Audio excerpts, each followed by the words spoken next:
I mean, I understand that the last 2 or 3 years in New England wasn't necessarily, what you would like to see. We're talking about giving, like, you give your football operations over to like Nick Sirianni, or you give your football operations over to Raheem Morris, or you give your football operations over to Frank Reich. These are just coaches I can think of that were hired in the last 2 or 3 years.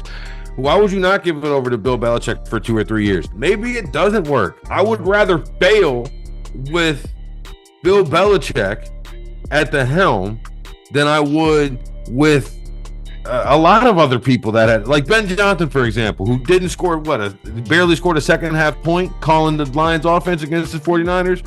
Yeah, maybe I would rather have Bill Belichick, who has 6 Super Bowls as the head coach. The idea that he's just a pariah, just not even going to be working, is crazy talk to me.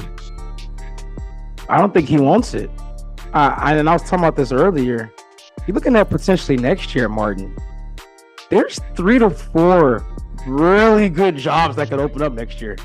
You're talking about Buffalo. Sean McDermott is on the hot seat. You're talking about the Cowboys with Mike McCarthy. You're talking about the Jaguars, right, with Doug Peterson. Those are teams that 2 of the 3 made the playoffs, won a division last year. What about the Eagles with Nick Sirianni? He could be out after next year.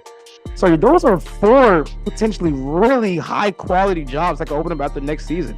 Why not wait? I mean, I just think the Commanders are a sleeping giant. With new ownership in Josh Harris, 2nd overall pick in the draft, you can get a young quarterback, whether it's Drake May or Caleb Williams or whoever is not the first quarterback taken. You could take that. You could trade back to another quarterback-hungry team and use it to stockpile. It's mind-boggling to me that, like, you'd rather give your football operations, for example, to Jim Harbaugh than Bill Belichick.